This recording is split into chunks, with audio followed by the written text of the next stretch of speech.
Welcome back to another episode of the Quality Drive at Botswana Bureau of Standards.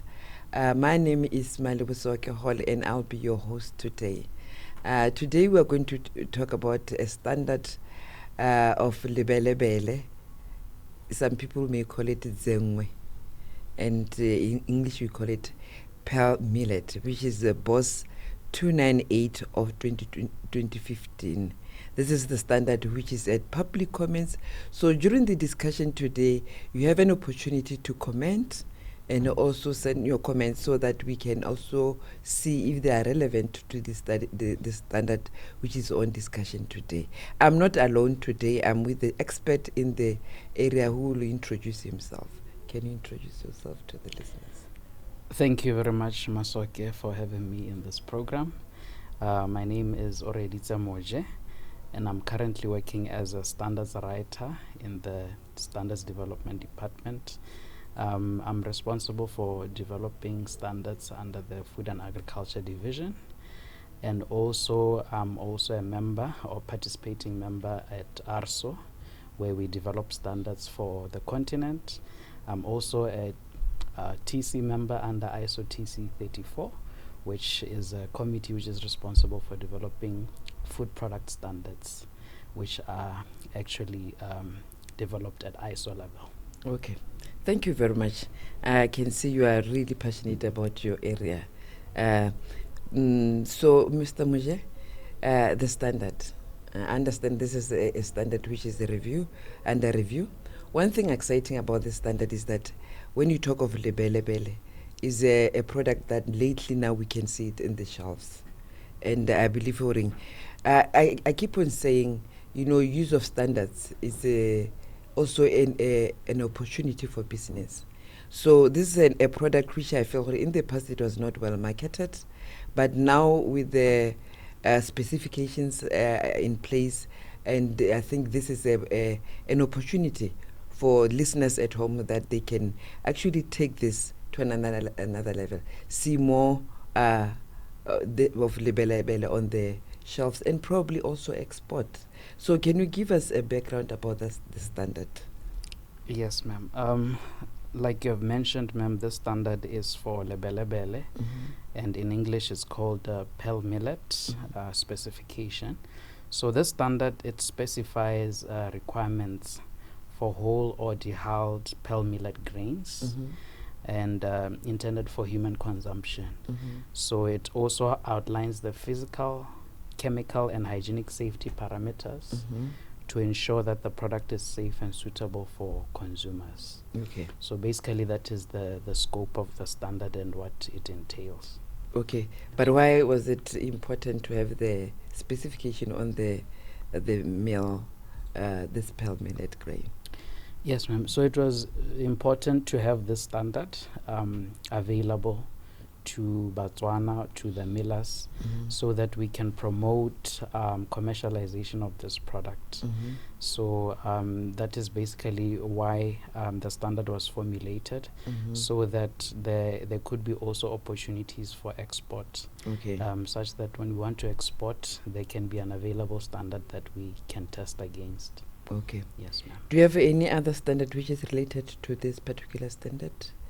Yes, ma'am. So we currently have a standard for BOSS 904, which is a good agricultural practice standard for cereals and pulses. So this standard basically outlines the requirements for primary production of our cereal grains, so that when we farm them at the farm, the primary production level, we adhere to all the requirements in terms of seed procurement, and also fertilizer application, and also chemical application. So that 𝐒𝐴𝐵 standard, it will give the requirements in terms of how we should implement good practices in the production of pearl millet. Okay. So that is why it is actually important to have that standard, which actually supports from primary production until the processing of the product. Okay. Mr. Muje, use of standard, I think it plays a big role in food safety and quality. So why is it important to be having a specification on this, especially regarding to health protection and so on. We are just talking about the amount of moisture in and the fiber in the ear. So can you maybe elaborate on that? Yes, ma'am. So, like you said, actually standards are very important, especially in the protection of human health. So rightfully so, this standard really ensures that consumers are protected. The question may be, how are consumers protected through the standard? The issue is that when we see millers or farmers implementing the standard in their operations, there's that guarantee that there would be safety which is promoted before the product is actually dispatched to the consumer. So that on its own goes a long way in protecting the health of the consumer. And also this standard will help us in terms of the preservation and shelf life of the product. Like you mentioned, the issue of moisture content. In the standard, it specifies the correct levels or limit of the moisture within the product, so that for example it indicates that the moisture level should be at 13%, because we understand that with grains, if there's a higher moisture level, there's that proliferation of microbes or molds, which would then make the grains to develop aflatoxins. So with the right moisture levels or lower moisture levels, the product would then be extended in terms of its shelf life, and therefore in that case it is also kept safe, and it would not cause any poisoning in terms of the aflatoxins, because these aflatoxins tend to cause other diseases, cancer,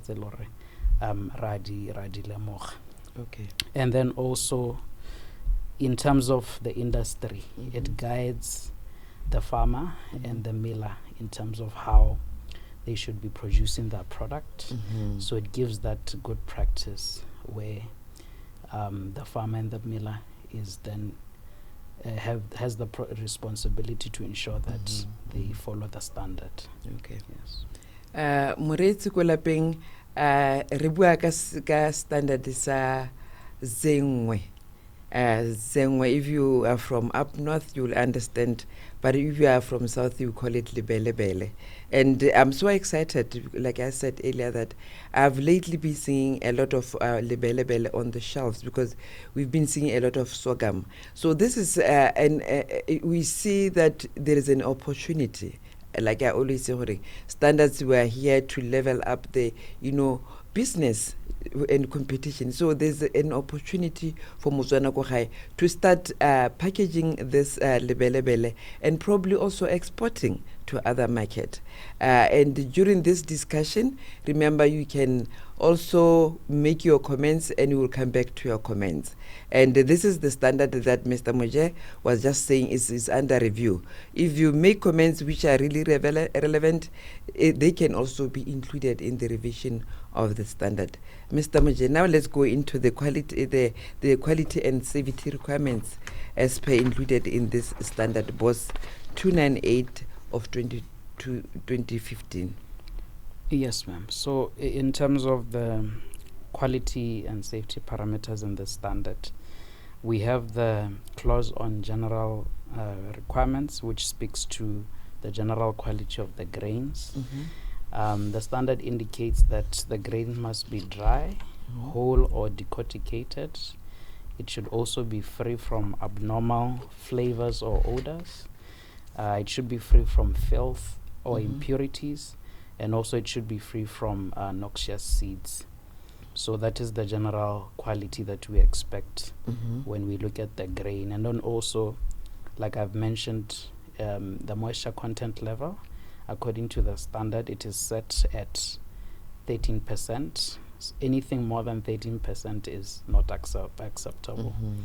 So, and then also we have the limit on mycotoxins. So the standard indicates that the total mycotoxin level should be at 10 micrograms. And then also with aflatoxin B1, being restricted to 5 micrograms. And then also the standard speaks to the defects and foreign matter. There are also strict maximum limits for organic and inorganic foreign matter. Foreign matter such as stones, chaff or dirt. So there's a limit, a certain limit that is set out. And then also there's a limit in percentage for the defective grains, which are broken and also which are probably immature. And then also lastly we have a parameter, safety parameter for heavy metals and pesticides, which the standard indicates that there should be compliance with Codex Alimentarius Commission, the maximum residues which are actually set out by Codex. So as well as heavy metals, there's a limit that Codex prescribes for the users. Okay. Yes, ma'am. What I've heard is that people who eat lebelebele, they are very strong. Yeah, they are very strong and they can actually go longer hours without feeling hungry. Does it mean that the level of fiber in the lebelebele is high? Yes, ma'am. I think Tata is attributed to that Tata because lebelebele has high fiber content. It will keep us full for longer. So we won't have those, hunger pangs. So I think that's really a very nutritious meal. I think for those of us who are trying to lose weight, we can consume it. Also those who wants to be strong. Exactly. Yeah, because I know people from up north, they are really strong. And I think maybe it could be attributed to lebelebele. Yes. But what can a farmer or a retailer, a miller, or what do they have to ensure about their pellet, if their pellet meets the standard quality?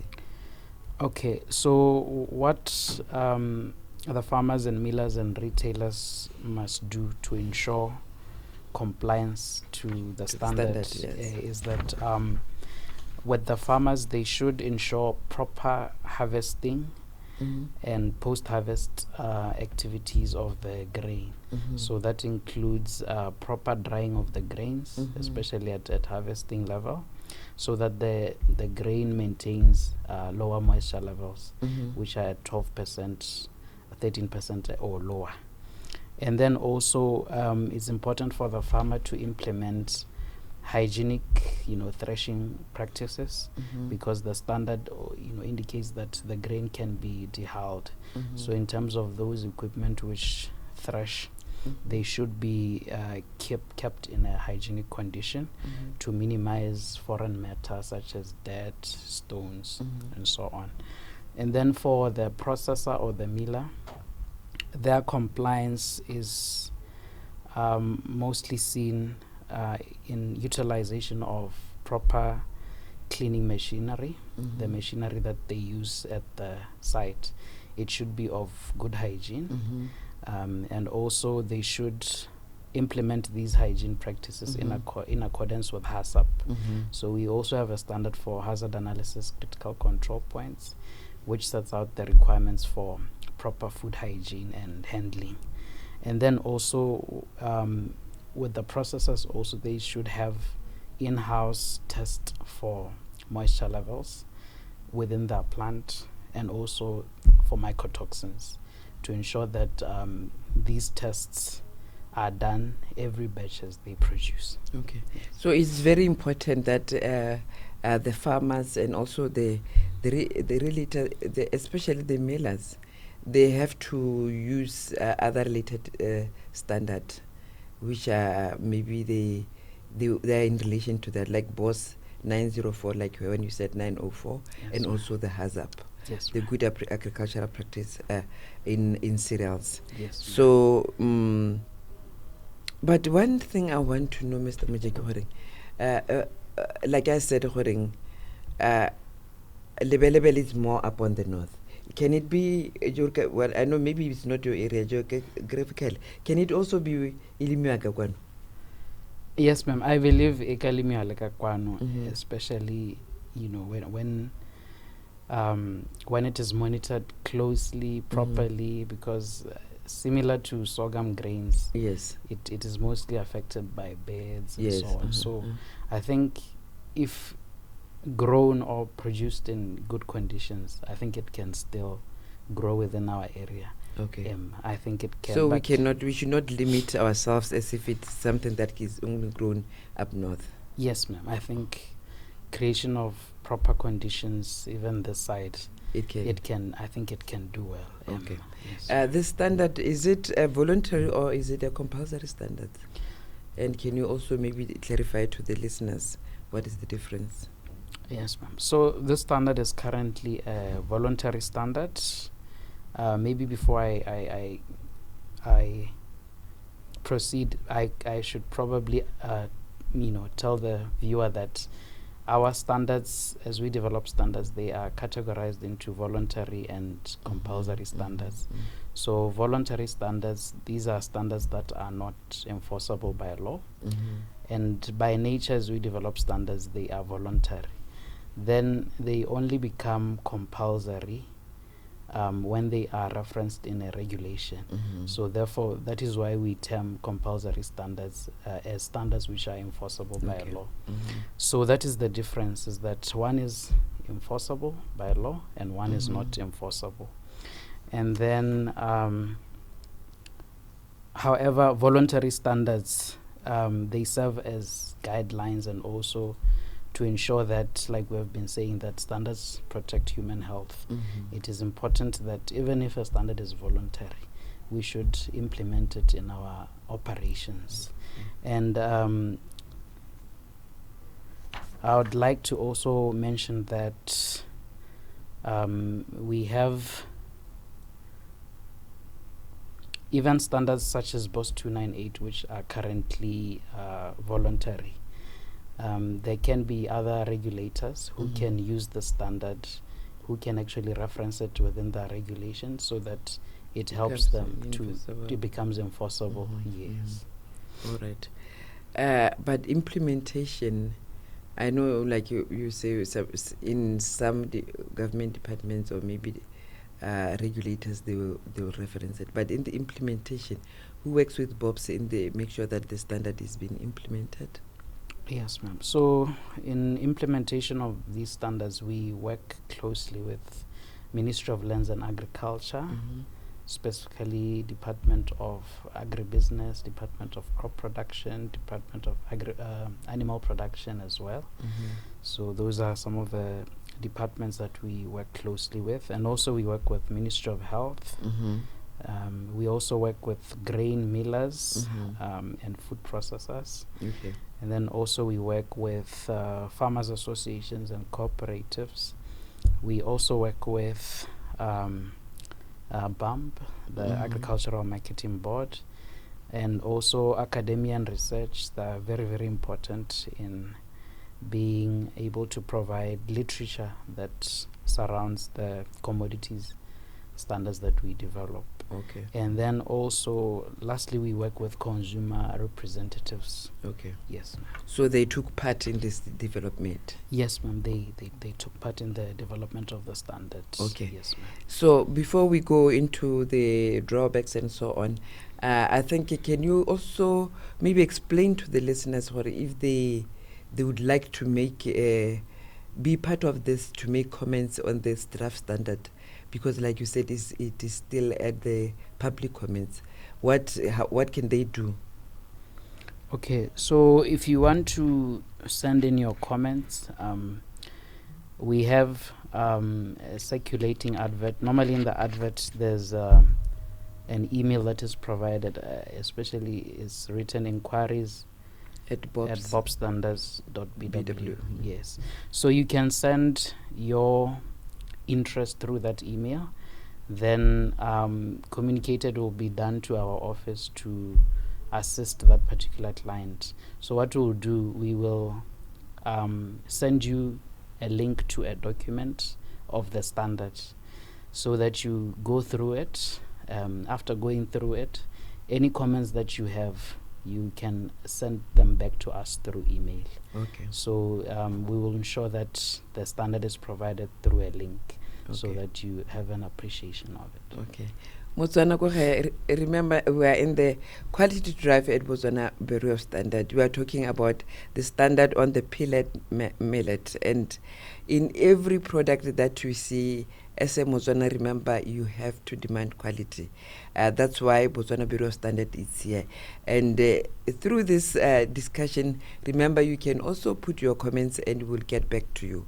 Now, as the implementation, sometimes I know there will be drawbacks, disadvantage in using of the standards as farmers. Can you share if there are any drawbacks or disadvantages? Okay, so I would say the drawbacks or disadvantages of not implementing the standard as a farmer or as a miller is that, there'll be probably issues of post-harvest losses and spoilage, which is due to high moisture levels within the grains. So this is obviously because maybe we are working without the knowledge of standards, and we don't know in terms of the moisture level, what moisture level is acceptable and so on. So having knowledge of the standard will actually prevent you from having those post-harvest losses. And then also issues of financial losses, due to rejection. You can imagine, as a farmer, I have grown so many tons of grains of this pearl millet, and when I try to supply it to the miller, and when they probably check the moisture content is above the 13%, my produce is going to be rejected. So that means I'm not getting anything for my produce. So there's that financial loss aspect. And then also machinery damage. If we don't follow standards, these grains that we produce, they might have so much foreign matter that probably we are just ignorant about. And then when we take it to the miller or when we try to process it further, it would cause damage to the machinery because of the stones getting into the machine, and that would actually cause our machinery to be damaged. And then also issue of health risks. You can imagine the risk of selling contaminated grains, which has high aflatoxins. So this poses a safety risk in terms of our health. We're at risk of consuming grains which are high in aflatoxins. So basically those are the disadvantages of not implementing the standard.